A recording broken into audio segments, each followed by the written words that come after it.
Saudara, mari kita bersama kita berdoa. Bapa dalam sorga, sungguh di pagi ini dengan syukur kami beroleh anugerah Tuhan. Kami boleh bangun dengan kekuatan yang baru. Kami boleh merasakan kasih karunia Tuhan yang selalu baru di pagi kami. Karena itu kami mau bersuka cita, kami mau beria-ria, kami mau mensyukuri segala perkara yang Tuhan anugerahkan. Inilah ibadah yang menjadi wujud syukur kami. Dan juga kerinduan kami mendengarkan firman-Mu. Kiranya Tuhan menuntun kami dengan Roh-Mu yang kudus.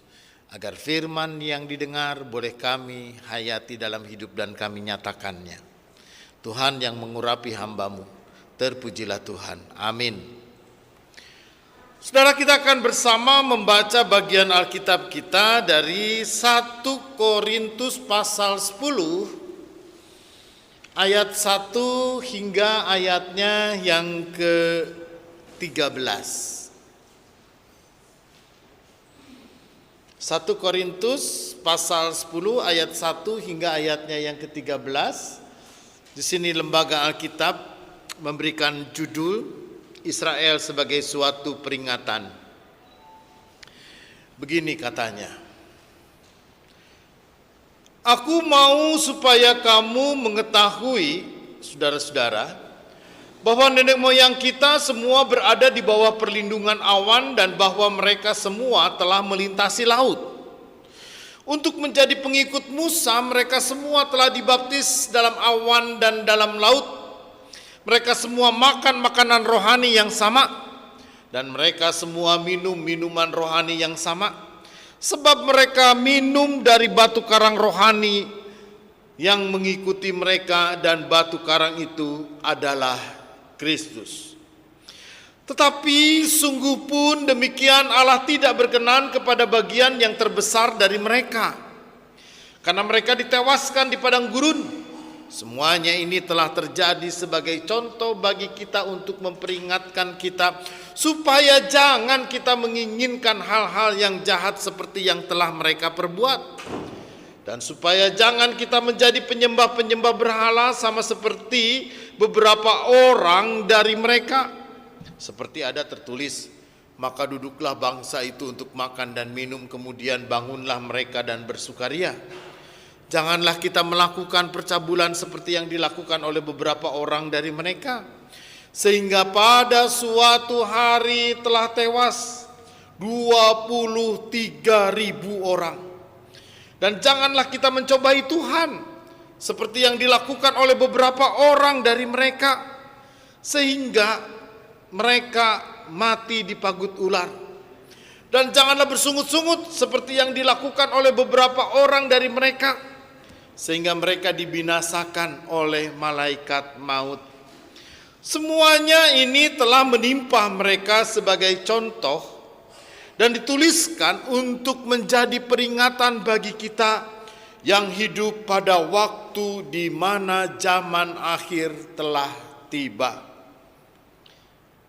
Sebab itu siapa yang menyangka bahwa ia teguh berdiri?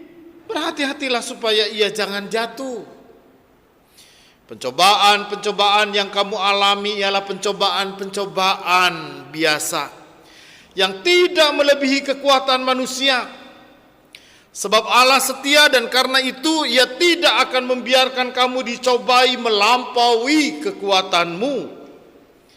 Pada waktu kamu dicobai, Ia akan memberikan kepadamu jalan keluar sehingga kamu dapat menanggungnya. Saudara, demikian pembacaan Alkitab. Berbahagia mereka yang mendengarkan firman Tuhan dan memelihara dalam hidupnya. Hosiana.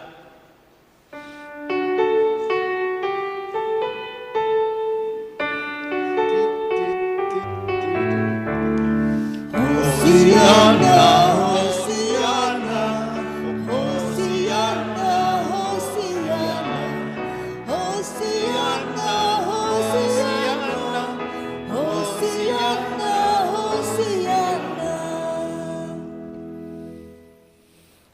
Bapak, Ibu, dan saudara-saudara yang kekasih di dalam Tuhan, Terutama bagi beberapa orang ibu-ibu sekarang kepalanya lagi pusing, migrain dan cekot-cekot. IMC kuadrat, endasku mumet cekot-cekot katanya. Ya saudara yang kekasih di dalam Tuhan, kenapa perkaranya hanya gara-gara harga minyak goreng yang begitu tinggi. Kemarin ibu-ibu pada nyari minyak goreng, minyak gorengnya tidak ada. Sekarang minyak gorengnya ada, ibu-ibunya yang tidak ada. Karena harganya mahal. Saudara yang kekasih di dalam Tuhan, ya weslah, bagi sebagian orang, saudara, terutama mereka yang bisnisnya atau usahanya goreng-menggoreng. Entah tukang goreng pisang, goreng tahu, goreng combro, goreng ayam. Saudara, ini memang bukan perkara yang mudah. Mereka mengalami sangat kesulitan dan mereka menjadikan bahwa ini menjadi persoalan yang begitu berat. Kalau harga minyak begitu meningkat, lalu kemudian dia mau jual produknya berapa? Dia harus jual, lalu kemudian jualannya itu berapa untuk bisa menutupi modalnya? Tentu saja saudara, ini tidak menjadi mudah, terutama bagi mereka pedagang tahu bulat digoreng dadakan 500. Saudara, dengan minyak semahal itu apakah dia bisa tetap menjual 500? Saudara, kalau harga dinaikkan mungkin orang pun juga nggak jadi beli. Mungkin orang pun juga tidak membeli.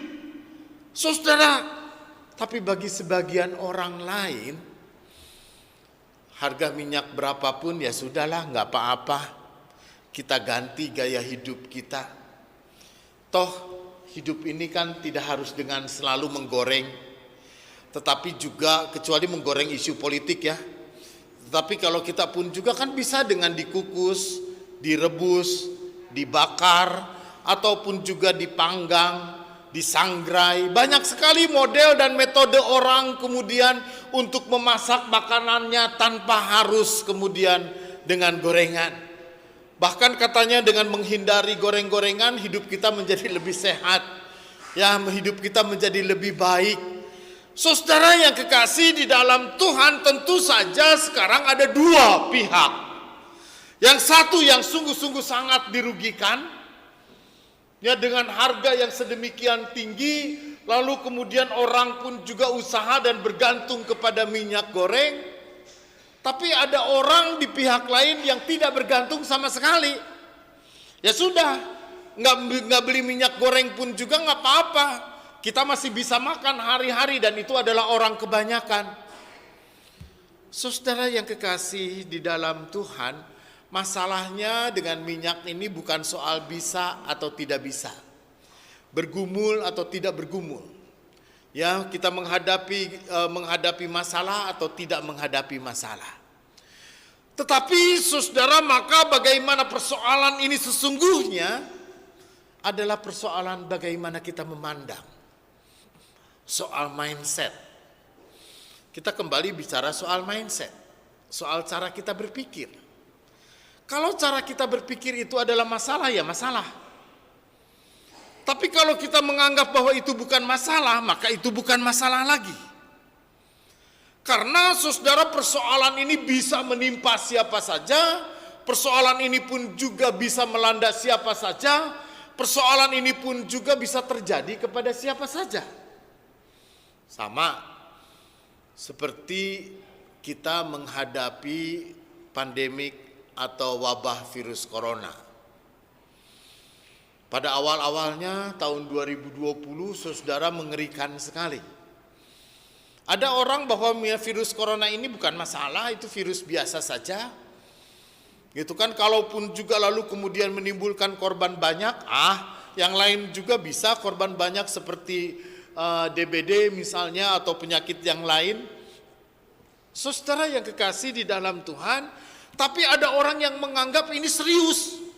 Ini masalah yang sungguh-sungguh harus diatasi, harus diperangi, harus lalu kemudian dengan cara berbagai macam cara orang lalu kemudian berupaya untuk mencegahnya, untuk memutus rantai penularan, dan berupaya orang pun juga melakukan disiplin ya, dengan menggunakan masker, tidak bepergian, lalu menjaga jarak dan macam-macam.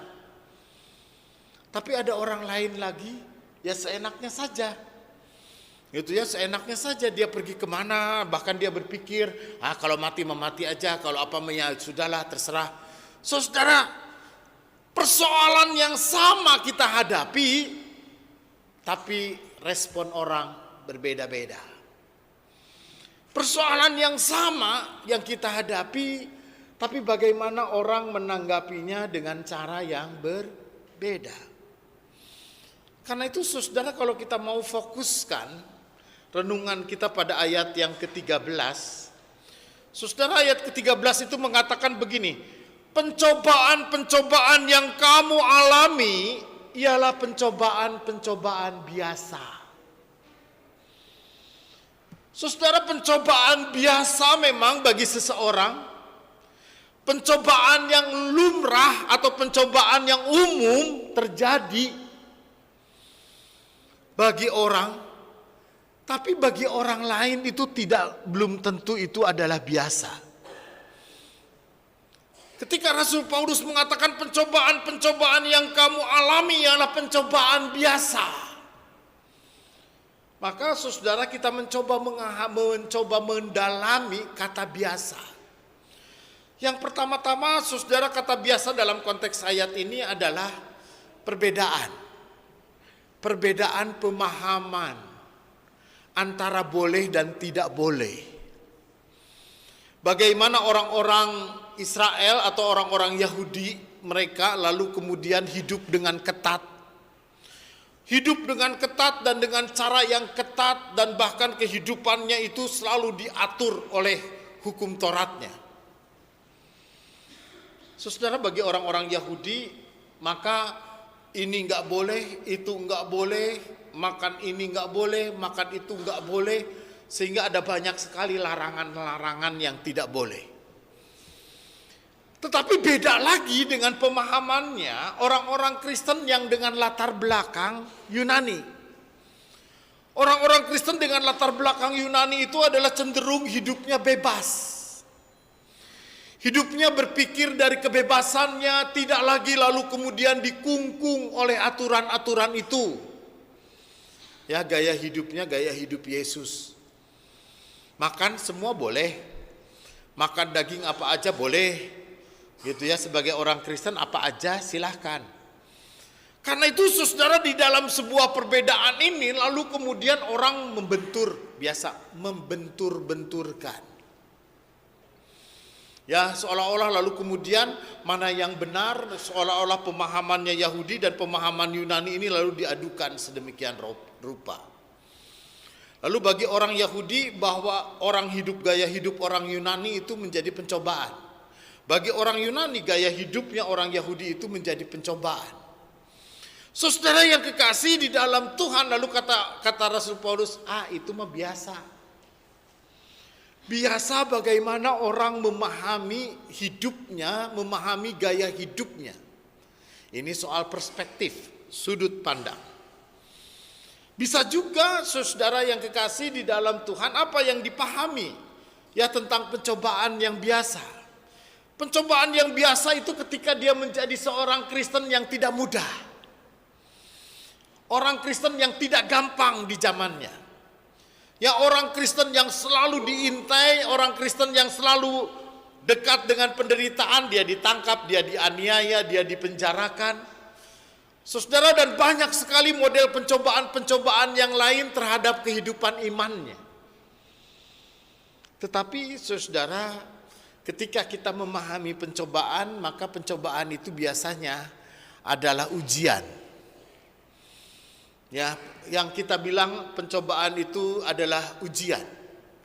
Yang kita bilang yang namanya pencobaan atau ujian itu pun juga adalah biasanya berbentuk problem dan berbentuk masalah dan berbentuk berbagai macam kekecewaan hidup. Karena itu saudara, ketika orang menghadapi berbagai macam masalah hidupnya, kata Rasul Paulus, saudara, itu mah biasa aja. Biasa itu mungkin bukan cuma kita yang menghadapi. Duka cita, oh ya, ada banyak orang yang berduka cita. Kalau kita berduka cita sekarang karena kita kehilangan orang yang kita kasihi, juga ada banyak orang lain yang mengalami duka cita yang kehilangan orang yang dicintainya. Kalau ada seorang anak yang sedang berduka cita karena ibunya wafat, ada banyak orang juga yang mengalami hal yang serupa, ya, ditinggalkan oleh ibunya. Kalaupun juga pada saat ini ada seorang anak meratapi oleh karena ayahnya meninggal, oh ya, ada banyak juga anak-anak lain juga yang sedang meratap karena ayahnya meninggal. Kalau di antara saudara-saudara yang pemuda, yang pemudi yang sekarang mungkin sedang patah hati, nggak usah risau, nggak usah khawatir, galau. Ada banyak orang juga yang mengalami hari ini sedang patah hati. Kalau mereka pun juga sedang kecewa, gagal oleh karena ujiannya, oh ya, ada banyak orang juga yang sedang mengalami kegagalan. Karena itu saudara, pencobaan-pencobaan yang dialami adalah pencobaan yang biasa saja, yang bisa terjadi kepada semua orang, dan semua orang bisa mengalami, dan semua orang bisa hidup di dalam pencobaan. Baik pencobaan itu yang dihadapi umum, atau pencobaan-pencobaan khusus yang secara pribadi, lepas pribadi orang mengalami. Dan ketika orang berhadapan dengan pencobaan, saudara, maka yakinlah, yakinlah, kata Rasul Paulus, ya, sungguh-sungguh bahwa pencobaan itu tidak melebihi dari kekuatan manusia, dari kekuatan orang per orang. Saya kemarin ngelihat berita dari detik.com kalau nggak salah. Ada seorang pemuda karena cintanya ditolak, lalu kemudian dia naik ke Menara Sutet. Menara Sutet itu menara listrik, ya, listrik tegangan tinggi itu, dia naik sampai ke pucuknya, sampai ke sono, sampai di atas. Mungkin dia mau loncat tapi tidak berani. Gitu kan, setengah hati dia mau bunuh diri, dibujuk-bujuk, ya akhirnya turun juga. Gitu. Saudara, memang macam-macam ekspresinya. Ya, semua orang punya pergumulan, semua orang punya masalah, semua orang punya problem, semua orang menghadapi pencobaan. Tetapi apa yang dikatakan, saudara, pencobaan itu tidak melebihi dari kekuatan manusia. Apa yang kita sebut dengan kekuatan, saudara? Ini kekuatan ini bukan kekuatan fisiknya. Ya, kekuatan ini bukan kekuatan kehebatan, ya, fisiknya gitu. Tapi kekuatan apa? Kekuatan batin, kekuatan hati, kekuatan inner di dalam dirinya, kekuatan mental seseorang dalam menghadapi problem. Karena itu saudara yang kekasih di dalam Tuhan, menghadapi pencobaan bukan fisik kita yang hebat. Ya, Bapak Ibu, mungkin kemarin saya sempat nonton di Netflix sebuah film, cerita lupa judulnya. Seorang tentara katanya dikisahkan, seorang tentara bekas pasukan khusus orang Denmark, menunjukkan badannya atletis, tinggi, besar, dan sangat hebat sekali gitu.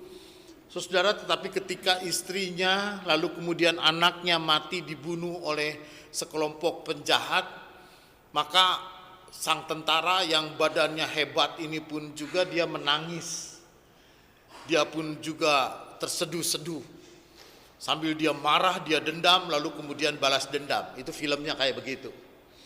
Tetapi saudara, orang bisa saja sedih, mau orang sebesar apapun juga, mau sekuat apapun juga fisiknya. Tetapi yang menjadi kekuatan ini, saudara, yang dikatakan kuat di sini bukan fisiknya, tapi mental, secara spiritual. Ya, bagaimana dia siap untuk menghadapi situasi dalam pencobaan ini. Dia berpikir positif, dia memiliki sudut pandang, dia memiliki perspektif di dalam pemahaman yang benar menghadapi cobaan. Karena itu saudara yang kekasih di dalam Tuhan, pencobaan yang kita hadapi adalah pencobaan biasa yang tidak melebihi kekuatan, dan kita harus belajar percaya benar. Yakinkan iman dan baharuilah iman kita bahwa Allah itu setia. Yang Allah itu setia dan tidak membiarkan kamu dicobai melampaui kekuatanmu. Allah itu menyertai. Saudara yang kekasih di dalam Tuhan, kenapa Tuhan membiarkan, sama seperti Ayub ya dalam kisah Ayub, kenapa Tuhan membiarkan Ayub dicobai? Tuhan tidak melarang aja, iblis nggak boleh nih nyobain, ini mah umat saya, gitu kan? Tapi dibiarkan tuh. Saudara, Ayub aja dibiarkan di tengah-tengah persoalannya. Daud juga, semua orang, nabi-nabi, rasul-rasul, semua murid-murid Yesus menghadapi problemnya sendiri-sendiri. Seolah-olah Tuhan memang membiarkan kita menghadapi setiap persoalan hidupnya. Saudara yang kekasih di dalam Tuhan, maka sama seperti Tuhan menciptakan terang, maka siapa yang menciptakan gelap? Kalau Allah itu adalah terang yang menuntun manusia di dalam hidupnya, maka dunia ini memang adanya seperti itu. Dunia dengan segala persoalannya, dunia dengan segala masalahnya, dunia dengan segala problemnya adalah sebuah realitas dari hidup dunia kita. Kegelapan adalah asal. Dunia dengan segala ketidaktahuan, dengan segala kekacauannya adalah dunia. Tetapi yang Tuhan mau adalah Tuhan yang hadir, adalah Tuhan yang menuntun. Tuhan yang setia, Allah yang setia, Allah yang selalu hadir dalam setiap langkahnya hidup manusia. Karena itu dia tidak membiarkan kamu dicobai melampaui kekuatanmu. Tuhan tidak membiarkan kita ketika kita dicobai bahwa pencobaan ini lebih daripada kemampuan-kemampuan kita. Tuhan lebih tahu bagaimana kita punya kemampuan. Dan saudara-saudara yang kekasih di dalam Tuhan, pada waktu kamu dicobai, Ia akan memberikan kamu jalan keluar.